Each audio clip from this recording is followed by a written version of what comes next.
or welcome to Machines More. I'm here with Alphacool at Computex 2026. Some of you saw my custom loop build in N-Case M3 a couple weeks ago. And this is the pump that I wanted to come check out because we saw this first 2 years ago and it was still pending. And you know, DDC Zero is finally ready to launch. What they're saying is end of June, July is when they will be ready, retail ready. So let's go take a look. I'm going to show you what they have right here. The DDC Zero pump. Look how small that is. This is why I'm so excited about this. That over there is a D5. And this is your DDC. The one thing is that there's no ecosystem for this pump yet. They made the pump.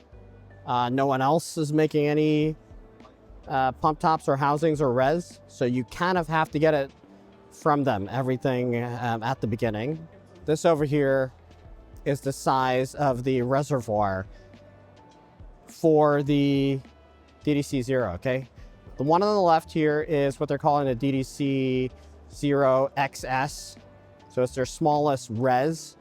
If you want something smaller without a res, you can go for their, it's just a pump top. The pump itself doesn't strictly need a heatsink over it. And something to keep in mind is that the orientation of the unit is, this is gonna be okay. This is how it's shown. You can also turn it on its side. So mount like that would be okay. But what you wanna avoid is upside down. So this orientation would not be optimal for this pump. It would potentially run dry in this scenario. The simplest pump top will just have an in and out port. Same with the XS. This is an enterprise model here. And over here you have some flat res choices with RGB. You don't have to have the RGB on, it can be clear. And you'll notice the very compact size here. That's why these are so exciting. And what I want to do is take one of these, either the XS or the pump top here, and just make a very compact loop with the power here. Just because it's small doesn't mean it's weak though, because their internal testing shows that it is almost as powerful as the D5, which not everyone needs in a simple GPU and CPU loop with 1 or 2 rads. So it is very promising here.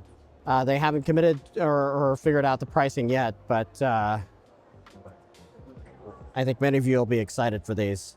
And at the top of this one is a small fill port. This is the top of the res here.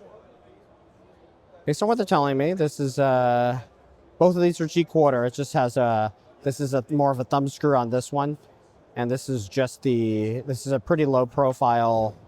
It's just got the threads here for the G-quarter. And so what's nice about this is you can still take out the plug, attach a piece of soft tube and use that as your temporary res while you're filling it. These are the new fittings that they're launching. These are called Apex grip fittings. This addresses literally a pain point that many builders have had, and that is the grip is usually some kind of knurled metal ring that somehow always manages to make your thumbs hurt for days after building. These have a rubber fitting around them. Little rubber ring for both soft and hard tubing. And so for soft, they have 1310 and 1610. And they will have some 45 and 90 degree adapters. The silver and black finishes are launched already. And then they will be coming out with these white ones later. I did ask them, are these white ones gonna stain? They seem to be pretty confident that these will stay clean. You can just clean them off. Hey, so if you enjoyed this video, please make sure you are subbed here. Make sure you give a like. I will be testing these out soon. And as mentioned, and try to fit it into the M3 build that I did recently. We'll see what we can do with this little guy here. So exciting stuff. More to come here from Taipei, and I'll see you in the next one.